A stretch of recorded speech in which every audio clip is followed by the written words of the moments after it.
Hello everyone, welcome to the current affairs series. आज की इस वीडियो में हम लोग इन्वायरमेंट और इकोलॉजी से रिलेटेड कुछ क्वेश्चंस को डिस्कस करेंगे, कुछ पॉइंट्स को डिस्कस करेंगे जो कि आपके अपकमिंग एग्जाम्स के लिए काफ़ी इंपॉर्टेंट रहने वाले हैं। तो यहाँ पे जो भी मैं फैक्ट्स डिस्कस करने वाली हूँ वो आपके मैगजीन में पेज नंबर 57 में ऑलरेडी दिया हुआ है। ठीक है, तो चलिए स्टार्ट करते हैं टॉपिक्स के साथ। पहला जो हमारा टॉपिक जो चर्चा में रहा है वो है सोवरेन ग्रीन बॉन्ड। तो सोवरेन ग्रीन बॉन्ड है क्या? इसको जानने के लिए आप पहले समझिए कि बॉन्ड क्या होता है और इसको जारी कौन कर सकता है। तो बॉन्ड जारी कौन कौन कर सकता है? उसको या तो आपका यूनियन गवर्नमेंट या स्टेट गवर्नमेंट या फिर कोई भी प्राइवेट एंटिटी जो है आपकी, जैसे लाइक रिलायंस एंड ऑल, ये सब जारी कर सकते हैं। तो बॉन्ड जारी करने की नौबत क्यों आती है? तो बॉन्ड जारी करने की नौबत इसलिए आती है जब भी देश में, अगर सपोज कीजिए यहाँ पे एग्जाम्पल में मैं यूनियन गवर्नमेंट को कंसिडर कर रही, तो अगर सेंट्रल गवर्नमेंट के पास अभी कैश का क्रंच हो जाए, ठीक है, कैश का क्रंच हो जाए, फंड का क्रंच हो जाए, तो अभी क्या करेगी गवर्नमेंट? बॉन्ड जारी कर देगी और बॉन्ड का ये कुछ प्राइस फिक्स कर देगी। सपोज करिए 1,000 रुपये इन्होंने फिक्स कर दिया कि एक बॉन्ड का कीमत 1,000 है, और ये मार्केट में बोल देगी कि गवर्नमेंट ने जो है बॉन्ड जारी करा है, अगर आप लेना चाहते हैं तो ले सकते हैं। तो ऑब्वियस सी बात है कि अगर बॉन्ड जारी कर रही है 1,000 रुपये की, आपको पता है कि देश अभी घाटे में चल रहा है, तो आप ये बॉन्ड क्यों खरीदेंगे? तो आप ये बॉन्ड इसलिए खरीदेंगे क्योंकि यूनियन गवर्नमेंट जब ये लॉन्च करेगी बॉन्ड 1,000 रुपये की, तो ये आपको एक लालच देगी। लालच किस चीज़ का? तो इंटरेस्ट का, कि अगर आप हमारा बॉन्ड 1,000 में खरीदते हैं तो मैच्योरिटी पूरी होने के बाद हम आपको ये प्रिंसिपल अमाउंट विथ इंटरेस्ट वापस करेंगे। मतलब कि अगर आप बॉन्ड खरीदे हैं 1,000 रुपये का, ये 2 साल में अगर आपका ये मेच्योर हो रहा है तो 2 साल के बाद ये आपको विथ इंटरेस्ट गवर्नमेंट आपको लौटाएगी। मतलब कहने का कि 1,000 में तो जो आपने जो खरीदा था वो तो देगी ही, प्लस 2 साल में जो आपका इंटरेस्ट इस पे बन के आ रहा है वो भी आपको सरकार वापस करेगी। तो जितने का भी इंटरेस्ट वो देगी, अब वो तो गवर्नमेंट डिसाइड करती है कि कितने का वो इंटरेस्ट देगी आपको, बट जितना भी इंटरेस्ट रहेगा वो आपके प्रिंसिपल अमाउंट में जोड़कर आपको दिया जाएगा। तो इस लालच की वजह से कि विथ इंटरेस्ट मुझे कुछ वापस आएगा, लोग बॉन्ड खरीदते हैं। और ऑब्वियस सी बात है, अगर सरकार का है तो लोग थोड़ा इसमें सेफ भी फील करते हैं कि चलो गवर्नमेंट का है तो रिस्क नहीं है। यही अगर प्राइवेट हो जाता, सपोज करिए रिलायंस ने कोई बॉन्ड निकाला, अगर आप खरीदेंगे तो आपको वो थोड़ा डर रहेगा कि अगर रिलायंस कहीं दिवालिया घोषित हो गया तो मेरा तो बॉन्ड गया, कहाँ से मुझे वो पैसा वापस करेंगे। बट सरकार में तो आप लोग सभी सेफ रहते हैं ना कि हाँ चलो ठीक है, सरकार की जिम्मा है कि वो मुझे कहाँ से पैसे वापस करेगी। तो इस इंटरेस्ट वाले लालच से लोग बॉन्ड खरीदना प्रीफर करते हैं। ठीक है, तो अब यहाँ पे ये है कि इस बॉन्ड खरीदने से गवर्नमेंट को क्या फ़ायदा है? तो गवर्नमेंट को फ़ायदा ये है कि जैसे ही आप 1,000 रुपये का एक बॉन्ड खरीदेंगे, बॉन्ड जारी करने का सबसे मेन पर्पज़ क्या होता है कि इंस्टेंट कहीं से मुझे पैसे चाहिए, इंस्टेंट कहीं से पैसे चाहिए। तो गवर्नमेंट ने जब बॉन्ड जारी किया, आपको उन्होंने इंटरेस्ट का लालच दिया, आपने 1,000 रुपये का एक बॉन्ड खरीदा, तो ज़रूरी तो है नहीं कि सिर्फ एक ही बंदे खरीदेंगे, इसको 1,000 लोग भी खरीद सकते हैं, इसको 10,000 भी खरीद सकते हैं, 1,00,000, जितने भी हो। मतलब इंस्टेंट जो मनी आता है इस बॉन्ड से, वो गवर्नमेंट अपने फाइनेंशियल स्टेबिलिटी को ठीक करने के लिए यूज करती है। ठीक है, इंस्टेंट मनी आता है बॉन्ड परचेज करने से लोगों से, तो गवर्नमेंट के पास जो भी मनी आया इंस्टेंट, वो फाइनेंशियल स्टेबिलिटी उससे वो अपनी ठीक करती है। अब 2 साल के बाद जो मेच्योरिटी होगा वो आपको लौटाएगी, बट 2 साल में तो कहाँ से कहाँ देश पहुँच जाए। तो ठीक है, तो बॉन्ड आप समझ गए होंगे कि बॉन्ड क्या होता है। बॉन्ड बेसिकली जब कैश क्रंच होता है तो उस टाइम में बॉन्ड जारी किया जाता है ताकि इंस्टेंट कुछ मनी वापस आ सके हमारे पास और हम उससे फाइनेंशियल स्टेबिलिटी ला सके। ठीक है, अच्छा, अब इसके लिए सोवरेन ग्रीन बॉन्ड क्या है? तो सोवरेन का मतलब क्या होता है? सोवरेन का मतलब होता है सर्वोपरि, सबसे ऊपर। ग्रीन से आप लोग सारे गैस कर ही लेंगे, ग्रीन है तो इन्वायरमेंट हो गया, और बॉन्ड का मैंने बता ही दिया आपको कि बॉन्ड क्या होता है। तो इससे आप निकाल लीजिए sovereign green bond. Green bond हो गया तो इन्वायरमेंट से रिलेटेड बॉन्ड है, ये सोवरेन है तो सर्वोपरि। अब सोवरेन ग्रीन बॉन्ड के साथ ये है कंपल्सन कि सोवरेन ग्रीन बॉन्ड जो होता है ये सिर्फ और सिर्फ या तो यूनियन गवर्नमेंट या स्टेट गवर्नमेंट, यही दो लोग इस बॉन्ड को जारी कर सकते हैं। तो इस बॉन्ड का एक फ़ायदा ये है कि इस बॉन्ड में आपको नेग्लिजिबल के बराबर रिस्क है खरीदने का। रीज़न क्या है? रीज़न सिर्फ़ और सिर्फ ये है कि ये स्टेट और यूनियन गवर्नमेंट के द्वारा निकाला जाता है। कहते हैं ना कि सरकारी नौकरी हो गया तो सेफ़ है, प्राइवेट में तो थोड़ा रिस्क रहता है ना कि रिसेशन आया तो कहीं छँटनी ना हो जाए। तो जस्ट लाइक दैट कि सोवरेन जो है यूनियन या स्टेट गवर्नमेंट लॉन्च करती है तो इसमें आप सेफ रहेंगे। बहुत ही नेग्लिजिबल से भी नेग्लिजिबल चांस होता है कि इसकी ये बॉन्ड जब आप परचेज करेंगे तो ये पैसा आपका डूबेगा। बट अगर कोई प्राइवेट एंटिटी अगर बॉन्ड जारी करती है तो वो अगर आप खरीदते हैं, इनकेस दिवालिया घोषित हो गई वो कंपनी, तो फिर वो आपको पैसे कहाँ से लौटाएगी। तो प्राइवेट में थोड़ा रिस्क होता है, बट जो यूनियन या स्टेट गवर्नमेंट बॉन्ड जारी करते हैं उसमें आपका नेग्लिजिबल रिस्क होता है। तो सोवरेन ग्रीन बॉन्ड यही है कि यूनियन या स्टेट गवर्नमेंट जो है वो एक इन्वायरमेंट के लिए एक बॉन्ड निकालेगी, वो फुल्ली का फुल्ली जो है इन्वायरमेंट के लिए डेडिकेटेड रहेगा। ठीक है, ये देखिए पैसा पे पेड़ उगा हुआ है, देख रहे हैं। हाँ, तो ये जो है ना ये फुल्ली आपका इन्वायरमेंट के लिए डेडिकेटेड है, और इससे जो भी इस बॉन्ड से जो भी पैसा आएगा वो इन्वायरमेंट के कंजर्वेशन, उनके प्रोटेक्शन के लिए यूज किया जाएगा। और अभी रिसेंटली जो है, रिसेंटली सेंट्रल गवर्नमेंट ने क्या किया है, 16,000 करोड़, 16,000 करोड़ का जो है सोवरेन ग्रीन बॉन्ड निकाला है। ठीक है, सोवरेन ग्रीन बॉन्ड। तो इसमें आप, आई होप ये पॉइंट आपको क्लियर होगा कि सोवरेन ग्रीन बॉन्ड क्या है, बॉन्ड कौन कौन निकाल सकता है, बॉन्ड होता क्या है, और अभी रिसेंटली सेंट्रल गवर्नमेंट ने 16,000 करोड़ का जो है सोवरेन ग्रीन बॉन्ड घोषणा किया है कि वो उससे बॉन्ड से जो भी उसका पैसा आएगा वो पैसा कंप्लीटली इन्वायरमेंट प्रोटेक्शन और कंजर्वेशन के लिए यूज होगा। ठीक है, चलिए अगला जो हमारा चर्चा में रहा है वो है blue flag certification. Blue flag certification जारी कौन करता है? ये एक डेनमार्क का फाउंड ऑर्गेनाइजेशन है। डेनमार्क का ऑर्गेनाइजेशन, ऑर्गेनाइजेशन का नाम क्या है? Foundation of environment education. ठीक है, इसको शॉर्ट फॉर्म में बोलते हैं फी।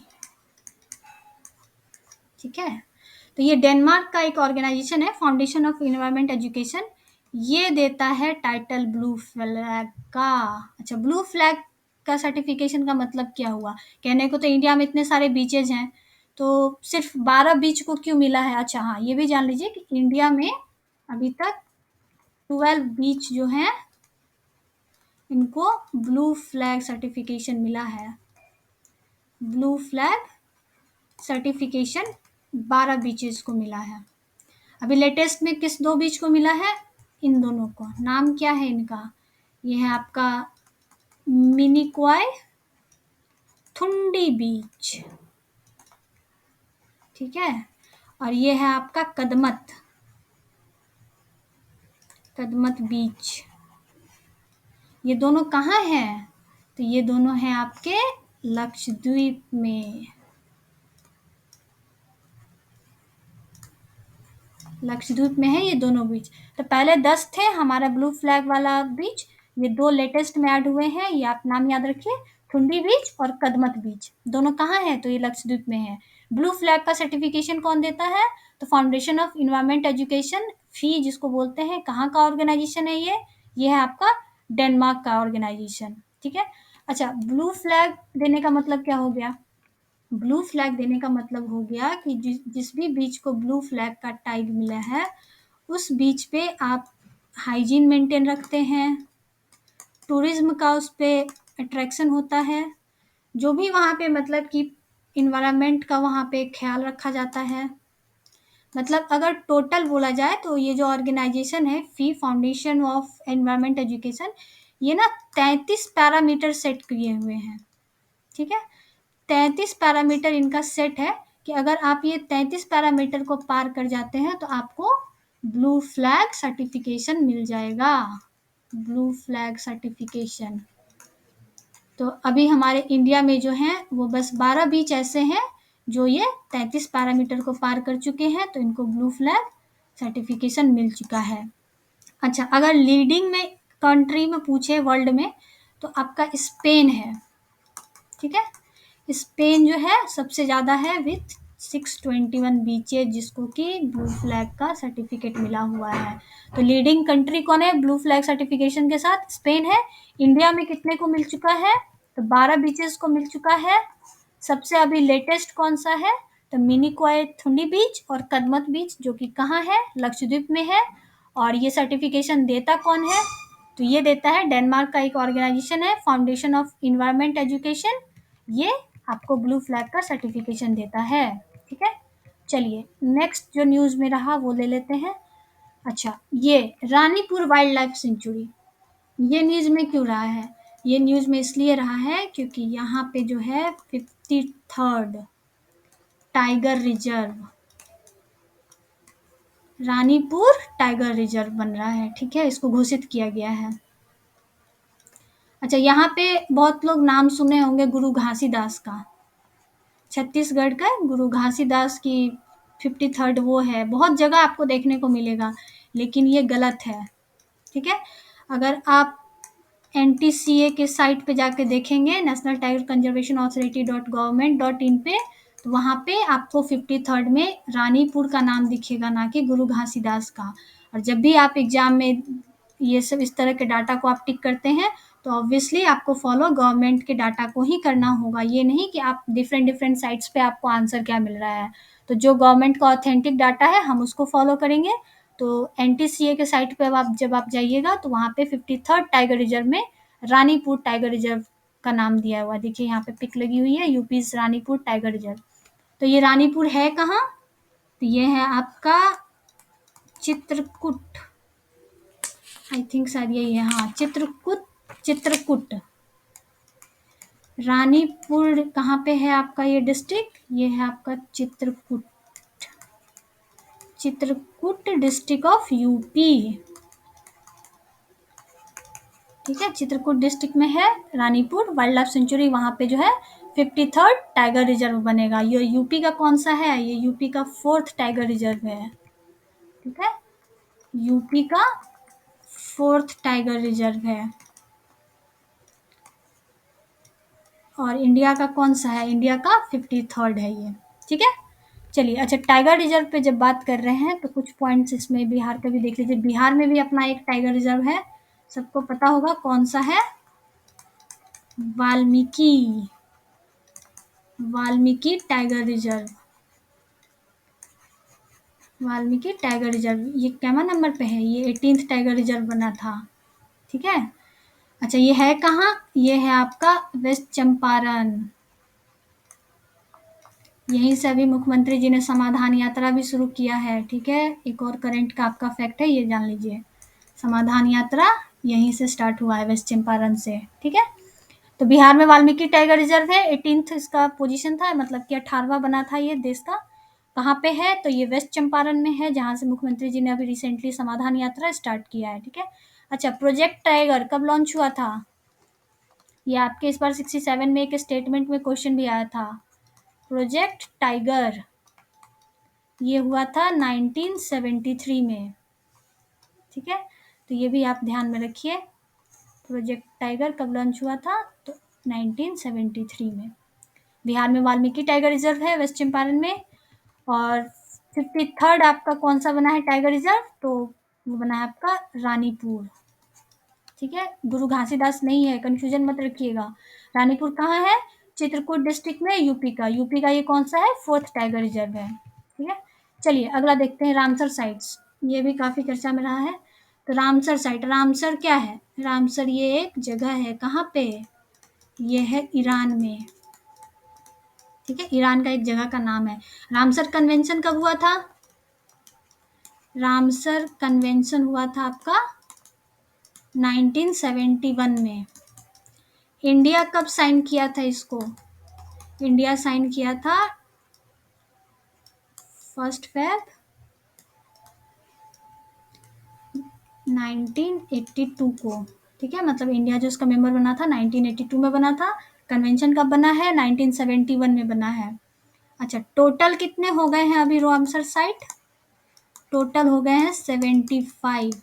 लास्ट ईयर गवर्नमेंट ने ये सोचा था कि हमारा आज़ादी का जो अमृत महोत्सव है 75वीं, उसके अकॉर्डिंग हम लोग 75 रामसर साइट करेंगे। तो 75 अभी कितना है हमारे इंडिया में? टोटल 75 रामसर साइट है। सबसे मैक्सिमम कहाँ पे है? मैक्सिमम है आपका तमिलनाडु। कितना है यहाँ पे? यहाँ पे है आपका 14th। सेकेंड नंबर पे कौन है? यूपी। यूपी में अब हो गया है 10। ठीक है। अच्छा, रामसर साइट के बारे में सोच रहे होंगे ये कांवड़ लेक का फोटो क्यों लगा हुआ है? तो कांवड़ लेक का फोटो इसलिए मिला है, लगा हुआ है क्योंकि बिहार का इकलौता है ये जिसको रामसर साइट में जगह मिला है। कहाँ पे है ये? ये है कांवड़ लेक, बेगूसराय में। ठीक है, बेगूसराय में। ये कैम्मा था रामसर साइट, ये 39th था। ये भी पूछ सकता है आपसे। कब इसको शामिल किया गया है? तो इसको शामिल किया है 2020 में। ठीक है, तो बिहार का इकलौता है कांवर लेक जो कि रामसर साइट में इंक्लूडेड है। नाम क्या है? कांवर लेक। कहाँ पे है ये? बेगूसराय में है। कैम्मा रामसर साइट है ये। तो ये 39th रामसर साइट है। कब इंक्लूड किया गया था? तो 2020 में। ठीक है, चलिए नेक्स्ट देखते हैं। मोस्ट इम्पोर्टेंट COP27, ये काफ़ी इम्पोर्टेंट है। COP27 कहाँ हुआ था आपका? ये हुआ था आपको, यहाँ आपको लोगों में नाम दिख रहा होगा 27। ये हुआ था शर्म अल शेख, ये जगह का नाम है। ये कहाँ है? ये आपका इजिप्ट में है। ठीक है। अच्छा, नेक्स्ट कहाँ? COP28 कहाँ होगा? COP28 होगा आपका UAE में। ठीक है, तो आइदर वन लाइनर में भी आप इसको याद रखिए कि 27 कहाँ हुआ था? इजिप्ट में हुआ था। 28 कहाँ होगा? UAE में होगा। तो COP27 से रिलेटेड कुछ जान लेते हैं। COP27 UNFCCC के द्वारा ये कंडक्ट किया जाता है, तो इसके बारे में जान लेते हैं। तो COP27 में देखिए इंडिया का जो डेलीगेशन गया था उसको लीड कौन किया था? इंडिया का डेलीगेशन जो गया था उसको लीड कौन किया था? इसको लीड किया था भूपेंद्र यादव जी ने। ठीक है, भूपेंद्र यादव जी ने इसको लीड किया था। वो कौन है? आपको पता होगा, ये हमारे इन्वायरमेंट मिनिस्टर हैं। ये हमारे इन्वायरमेंट मिनिस्टर हैं। तो भूपेंद्र यादव जी ने जो है ये डेलीगेशन को लीड किया था। ठीक है। अच्छा, इसमें जो है COP27 में एक सबसे मोस्ट इम्पोर्टेंट इसका आउटकम आया था, वो ये था कि इसमें लोगों ने, ये कंट्रीज ने डिसाइड करा है कि एक loss and damage fund create किया जाएगा। ठीक है, लॉस एंड डैमेज फंड। तो ये लॉस एंड डैमेज फंड क्या है? तो लॉस एंड डैमेज फंड ये है कि इस फंड में क्या है, जितनी भी डेवलप्ड कंट्रीज हैं, जितनी भी डेवलप्ड कंट्रीज हैं वो क्या करेंगी? इसमें पैसा देंगी। ठीक है, फंड देगी। और ये फंड यूज कौन करेगा? ये फंड यूज करेंगे पुअर नेशन। ठीक है, पुअर नेशन यूज करेंगे जो कि काफ़ी ज़्यादा वल्नरेबल हैं। किसके लिए? क्लाइमेट रिस्क के लिए।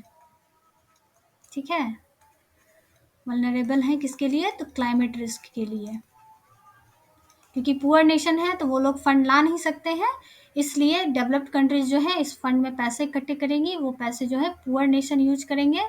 किसके लिए? तो क्लाइमेट, अपना जो उनका क्लाइमेट जो भी उनको रिस्क है उसको, जैसे सपोज कीजिए कहीं पे सुनामी आ गया, कहीं पे अगर अचानक से अर्थक्वेक आ गया, तो पुअर नेशंस की बेसिकली मैं यहाँ पे बात करी, तो अगर वहाँ पे ये सारे चीज़ अगर होते हैं तो वो इस फंड से अपना पैसा लेकर के उस चीज़ को रिपेयर करेंगे। ठीक है, तो that's why name is loss and damage fund. ठीक है, तो इसमें ज़्यादा कुछ नहीं जानना है, बस लॉस एंड डैमेज फंड क्या है और ये कहाँ पे, ये किसका आउटकम था? तो ये COP27 का आउटकम था। उसमें ये डिसाइड किया गया है कि लॉस एंड डैमेज फंड एक क्रिएट किया जाएगा। ठीक है। अच्छा, एक COP27 में ही एक हुआ है मैंग्रोव अलायंस। ठीक है, मैंग्रोव अलायंस ये किसके द्वारा लॉन्च किया गया? ये किया गया है UAE और इंडोनेशिया के द्वारा। ठीक है, ये UAE और इंडोनेशिया का जॉइंट वेंचर था। इसमें इंडिया भी इसका मेंबर है, इसलिए ये थोड़ा इम्पोर्टेंट हो सकता है आपके लिए। इंडिया भी इसका एक मेंबर है। ठीक है। तो mangrove alliance for climate obviously COP से रिलेटेड है, तो यहाँ सीओपी का जो भी आपको आउटकम है या जो भी इसका रिजल्ट है या जो इसमें अलायंस वगैरह फॉर्म हुए हैं वो सारे क्लाइमेट से ही रिलेटेड होंगे। तो मैंग्रोव अलायंस किसके लिए है, तो ये भी आपके क्लाइमेट के लिए ही है। ठीक है। यूएई और इंडोनेशिया का ये ज्वाइंट किया हुआ अलायंस है जिसका इंडिया भी एक मेंबर है। तो इस पॉइंट ऑफ व्यू से ये आपके लिए थोड़ा इम्पोर्टेंट हो गया है, इसको ध्यान में रखिएगा। तो सीओपी में आपको ये है कि mangrove alliance, UAE, Indonesia, India is a member. Developed loss and damage fund क्या है, तो डेवलप्ड कंट्रीज जो है वो फंड रेज करेगा इस पे। वो यूज किसके द्वारा होगा, यूज्ड बाय पुअर नेशन। क्यों, क्योंकि वो काफ़ी ज़्यादा वनरेबल होते हैं क्लाइमेट रिस्क के लिए और उनके पास फंड नहीं होता कि वो उससे टैकल कर सके, तो वो इस फंड से यूज करेंगे। ठीक है। इंडिया का जो डेलीगेशन गया था COP27 में, उसको लीड किसने किया था, तो भूपेंद्र यादव ने। भूपेंद्र यादव कौन है हमारे, तो एनवायरमेंट मिनिस्टर हैं इंडिया के, उन्होंने लीड किया था। COP27 कहाँ हुआ था, वो हुआ था आपका शर्म अल शेख में। कहाँ पे है ये इजिप्ट में है। और 28 कहाँ होगा, तो वो होगा आपका यूएई में। ठीक है। तो चलिए COP27 में ये कुछ पॉइंट्स थे जो आप जान लीजिए, इंपॉर्टेंट है। कुछ भी अगर घुमा के पूछे तो आप इसको आंसर कर सकते हैं। चलिए नेक्स्ट देखते हैं। अच्छा हाँ, ये भी काफ़ी न्यूज़ में रहा है, री इंट्रोडक्शन ऑफ चीता। ये काफ़ी न्यूज़ में रहा है, सबको पता होगा कि नामीबिया से कितने चीता, 8 चीता कहाँ लाए गए हैं, लाए गए हैं Kuno national park. Kuno national park, ये रहा फोटो। कूनो नेशनल पार्क कहाँ है ये है आपका एमपी में, मध्य प्रदेश। ठीक है। तो नामीबिया से जो है 8 चीता लाया गया है, कहाँ पे, इंडिया में। और उसको इंडिया में कहाँ पे रखा गया है, तो वो रखा गया है कूनो नेशनल पार्क में। अच्छा, इसी के तरह एक इंडिया और श्रीलंका के बीच में बात चल रही है, किसके लिए, तो इंडियन बाइसन। ठीक है। जिसको कि शायद हिंदी में गौर बोलते हैं, गौर बोलते हैं, जंगली भैंसा या गौर ऐसा ही कुछ बोलते हैं। तो इंडियन बाइसन के लिए जो है श्रीलंका और इंडिया के बीच में एक बात चल रही है, इस पे अभी साइन नहीं हुआ है ये एग्रीमेंट। मतलब अभी बात चल रही है कि श्रीलंका का कहना है कि 17th सेंचुरी के बाद से जो है इंडियन बाइसन जो है श्रीलंका में लुप्त हो चुकी है, विलुप्त हो चुकी है। तो आप हमें कम से कम 6 इंडियन बाइसन दे दीजिए। ठीक है। तो इंडिया अभी इस पे विचार कर रही है, इस पे सोच रही है। अगर ये प्रपोज हो जाता है, प्रपोजल वो एक्सेप्ट कर लेती है इंडिया, तो इंडिया श्रीलंका के बीच में ये पहला ऐसा कोई प्रोजेक्ट होगा, एग्रीमेंट होगा। ठीक है। इंडिया एंड श्रीलंका के बीच में ये ऐसा फर्स्ट कोई एग्रीमेंट होगा। ठीक है। जिसमें इंडियन बाइसन श्रीलंका को एक्सपोर्ट किया जाएगा। कितना, तो 6। ठीक है। अच्छा, जो नामीबिया से चीता लाया गया है, इसी से रिलेटेड अभी बहुत लेटेस्ट एक न्यूज़ है कि एक MOU साइन हुआ है, किसके बीच में, इंडिया और साउथ अफ्रीका। किसके लिए, तो 12 चीता एनुअली, ये याद रखिएगा, यहाँ पे टर्म है एनुअली। कब तक के लिए, अगले 10 साल के लिए। इंडिया और साउथ अफ्रीका के बीच में ये MOU साइन हुआ है, किसके लिए, तो 12 चीता जो है साउथ अफ्रीका से इंडिया आएगा एनुअली, मतलब हर साल 10 साल के लिए। मतलब अगर एज ए टोटल देखा जाए तो टोटल 120 चीता आ जाएगा इंडिया में अगले 10 साल में। कहाँ से, तो साउथ अफ्रीका से। ठीक है। तो ये काफ़ी लेटेस्ट है, ये जनवरी में ही MOU साइन हुआ है। तो अगर इनकेस आता है तो आप ये भी ध्यान में रखिए, काफ़ी लेटेस्ट न्यूज़ है। अभी रिसेंटली जिसका पहला लॉट है ना 12 चीता का, वो आपका फेब तक आ जाएगा, फेब 2023 तक आ जाएगा। ठीक है, पहला लॉट। तो MOU इंडिया और साउथ अफ्रीका के बीच में साइन हुआ है, कितने के लिए, 12 चीता एनुअली 10 साल के लिए। टोटल 120 चीता आएगा।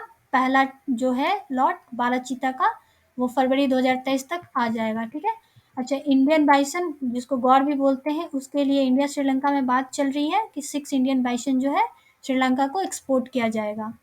नामीबिया से 8 चीता जो है वो ट्रांसलोकेट किया गया है, कहाँ पे, तो कूनो नेशनल पार्क में। कूनो नेशनल पार्क आपका कहाँ पे है, तो मध्य प्रदेश में। ठीक है। तो इसमें इतना ही है। बाकी कुछ और न्यूज़ है वो हम लोग देख लेते हैं। जो वन लाइनर में आपको पूछ सकता है कि जैसे कि देखिए आपका एक नील कुरंजी या नीला कुरंजी जो बोलना है आपको बोल सकते हैं। नील कुरंजी या नीला कुरंजी, ये एक न्यूज़ में रहा। ये क्या है? तो ये है आपका एक श्रब, मतलब कि घास कह लीजिए या प्लांट कह लीजिए। ये श्रब है ये। ये श्रब कहाँ पे मिलता है? तो ये आपको मिलता है वेस्टर्न घाट में।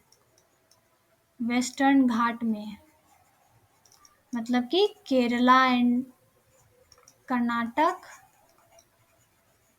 एंड तमिलनाडु। ठीक है।